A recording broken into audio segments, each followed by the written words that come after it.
What is going on, guys? Today I'm coming at you with an in-depth deck profile for Unchained. Now this is going to be a longer video because I'm going to go a little bit more into my theory behind it and some ideas I have based on playing the deck. So this is the deck as is that I took to the Fargo Regional. So for those of you who didn't watch the vlog, I ended up 23rd out of 91. There were only 3 Unchained players. There was myself, then there was the 2nd and 3rd place people in the top 8 were both playing Unchained. So it did very well, you know, all things considered. I lost to the 2nd place player, the 7th place player, and then I lost to Rescue Ace at the end. So my record was 4-3 overall. But let's go ahead and get on to the card by card. So starting off with the main deck, we are playing 42. This deck is like surprisingly tight because there's a lot of things you want to play.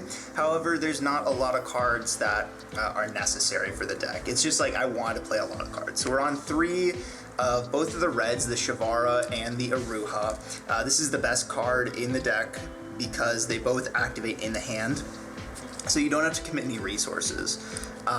I think you should be maxing out on these. I don't think you should be playing any less of the Sharava. You might, very might play 3 Aruha, but you really should be maxing out on those. I don't think that's up for discussion.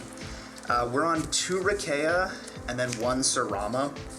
I kind of like this a little bit better because you do have a... Your normal summon is a really valuable resource in this deck. I think you could very easily pump Rakea up to 3 and maybe play the 2nd Sarama.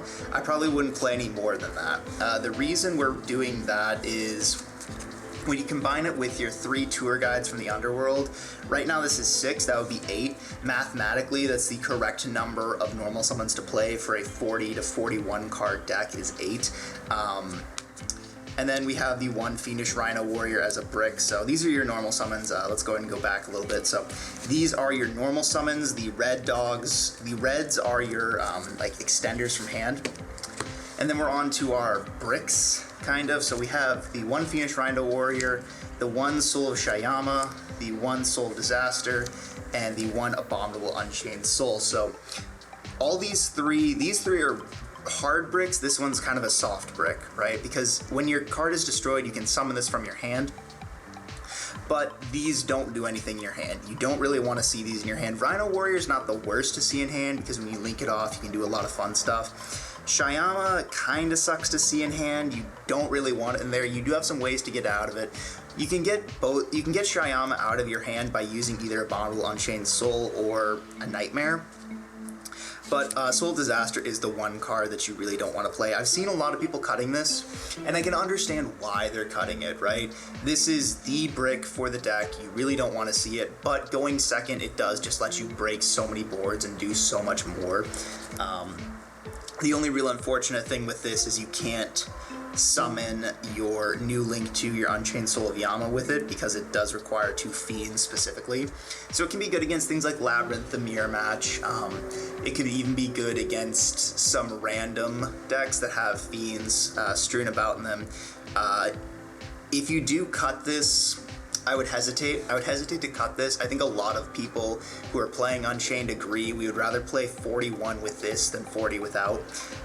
And then Abominable Unchained Soul, it's a brick in the hand, but it's also not. It's good to have in hand. And honestly, I can see why some people are playing 1 or 2 of this, but these you just want to play 1 of, and then you might play 2 of this. I would never play the 3rd. Getting on into our flex monsters, we're on 2 Fenrir.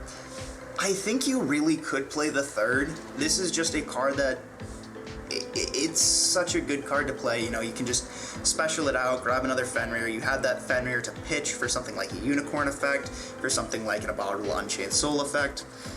You could very easily play 3. I don't really understand the reason behind 2. I think we just played 2 because if you draw it, it's fine. You're not likely to draw multiples because you do need to draw multiple cards for this deck. We're on 3 Ash and 3 Droll. These 2 are totally fine. They're just kind of the best cards you can play. Ash is just the most valuable hand trap we have right now, and Droll is just a really strong hand trap against every deck.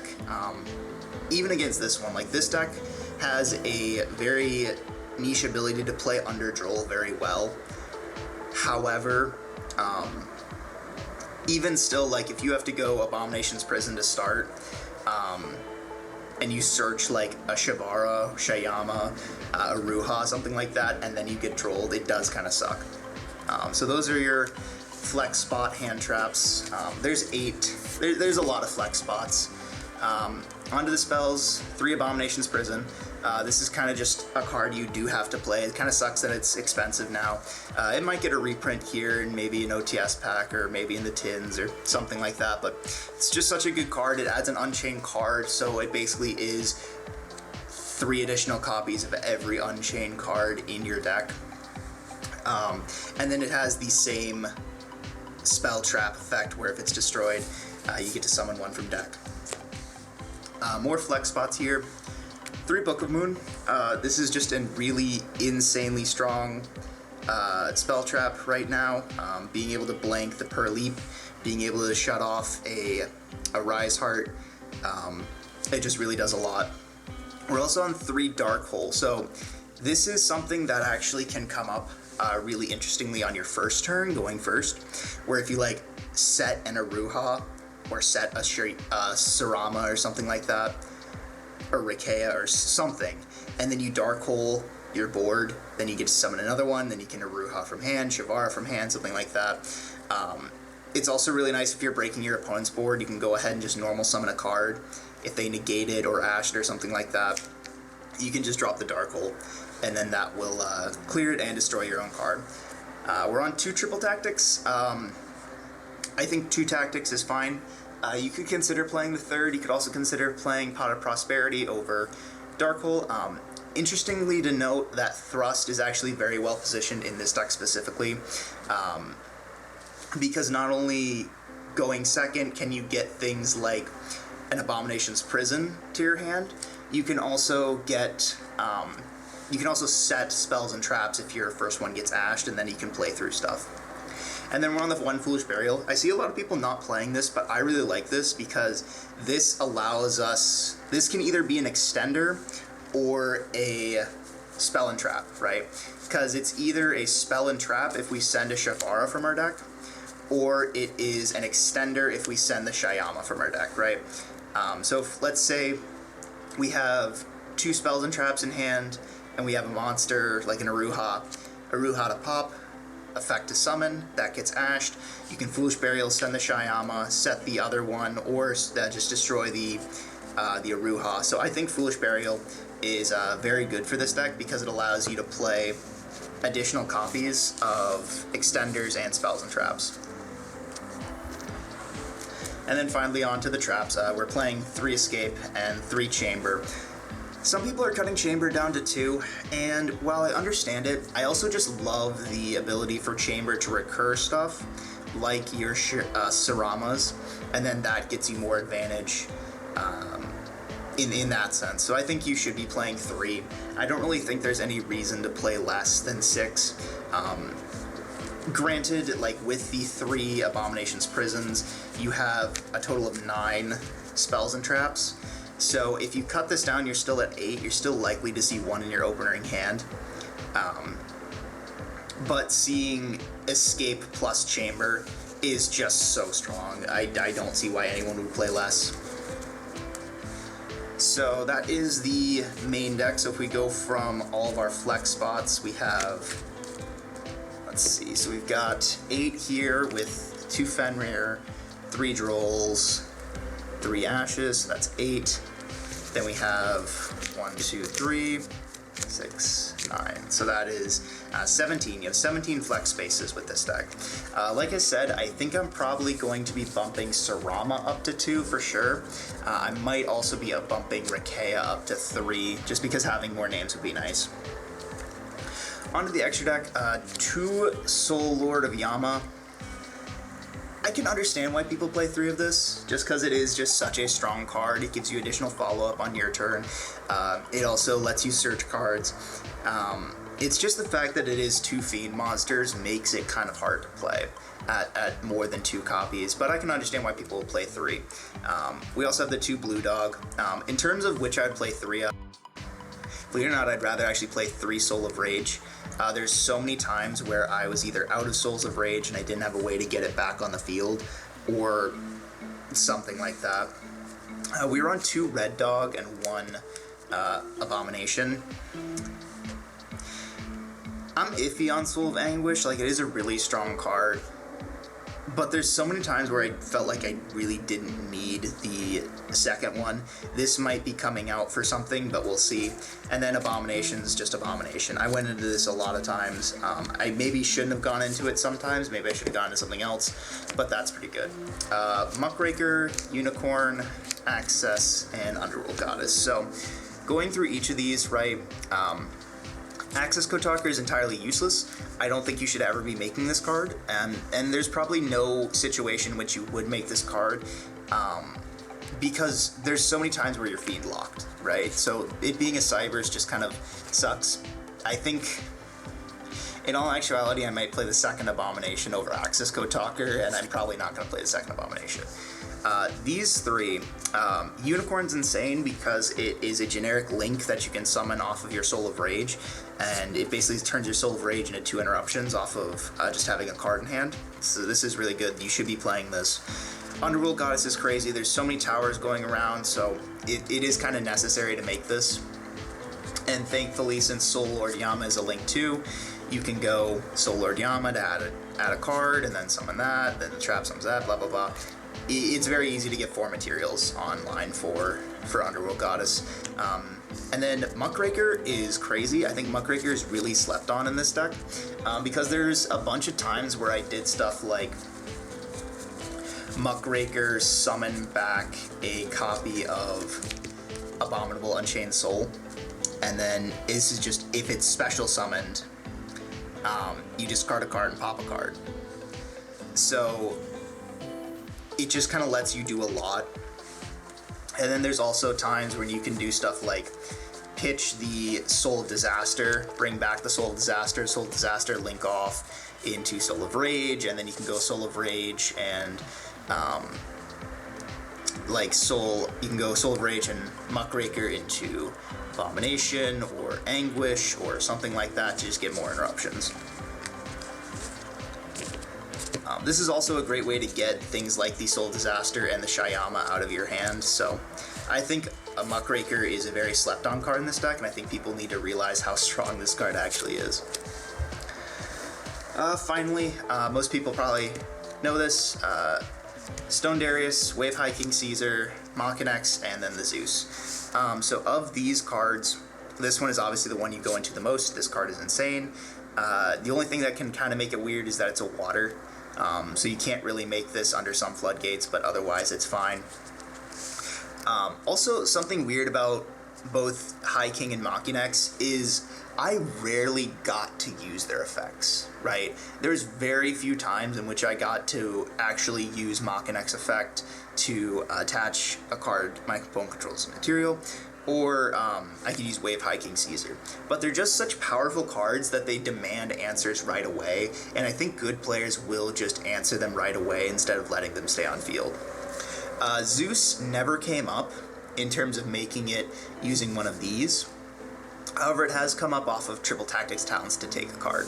So I think you should be playing Zeus, even though it is, like, of the cards that never come up, that being the Zeus, the Access Code, and the second Soul of Rage, Zeus is definitely the one you should be playing the most. On to the side decks. So let's get the obvious ones out of the way. 3 Nibiru, 3 Evenly Matched, 3 Dimensional Barrier, and then 3 Herald of the Abyss.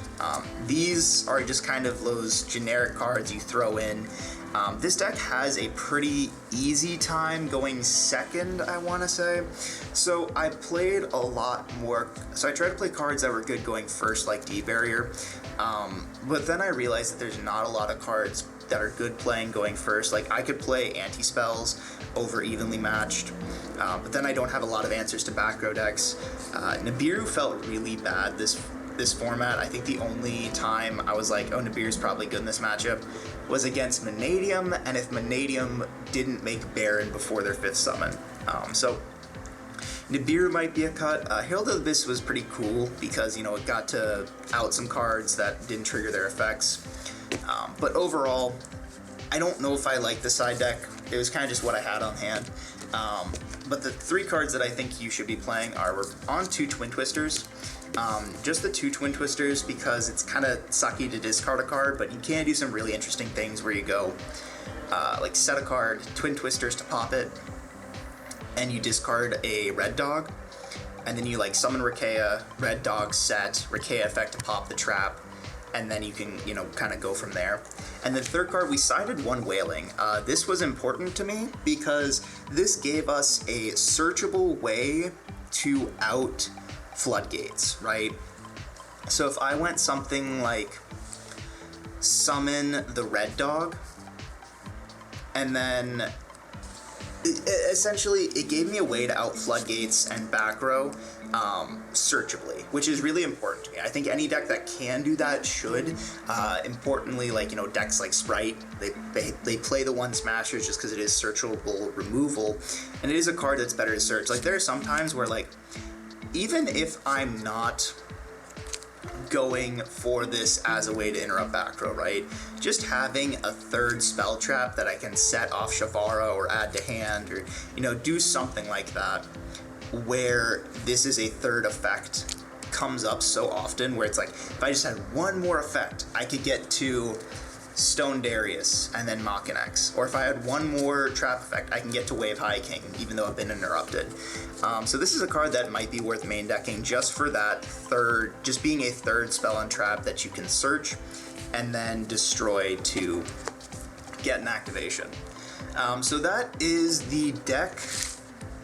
I felt pretty confident with the list. Like I said, there's things that I didn't like about this deck. There's definitely some ratios that I wanted to change. Notably, I felt going into the grind game, I didn't necessarily have a super good grind game after like turn 3. And then there is something I want to talk about. So we have the Fiendish Rhino Warrior package with the Tour Guide of the Underworlds, right? And in the same vein as the Live Twin variant that I was playing, they are good engines to add on, but they're also just really bad, right? Because if I normal summon Tour Guide and I don't have something like a Red Dog or an Aruha in hand, my turn just ends. And that's how I lost the final game of Game 7, is I opened my hand, it was like Wailing Chamber, Escape, Tour Guide, Shayama, or Sarama. And I normal summoned Tour Guide and he had the Ash. And it feels so bad. But of the 2 engines, Tour Guide is just better because it's a fiend, so you can pop it with things like your Shayama Engrave, you can pop it with the Red Dog in hand, and you can't do that with the Live Twin stuff because they're Cybers or Fiend or Zombie or whatever the other ones are. And I just don't really necessarily feel like there's a good reason to be playing the Live Twins anymore. Like, I want to play them. I think there's a lot of cool stuff you can do. There is actually an OTK you can do with it, where 1 Live Twin plus a back row is 8,500 damage, because you use the Live Twin to make Trouble Sunny, and you make sure to draw a card. And then you set the back row, go to battle phase, attack with Trouble Sunny, effect a tribute, and then summon back the 2 links. Use the blue link to pop the back row. You can summon Abomination or Abominable Unchained Soul, and then you have 11, 11, 3k. So that was 3,000, 6,000, and then it was 33, 63, 74, 85. You can't do that with this, but just the utility of this being a fiend makes all the difference. Also, it's a smaller package. The Live Twin package, I kept shaving it down more and more and more, and I just realized I don't even want to play these.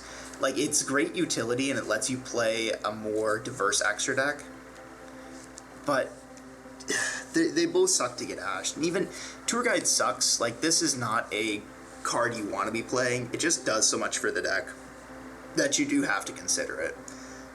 Overall, A lot of the people on the Unchained Discord agree that if we could play something else, if there is another Fiend level 3 tuner, or Fiend level 3 that could tutor itself out or summon it from the hand or something, we would be playing that instead.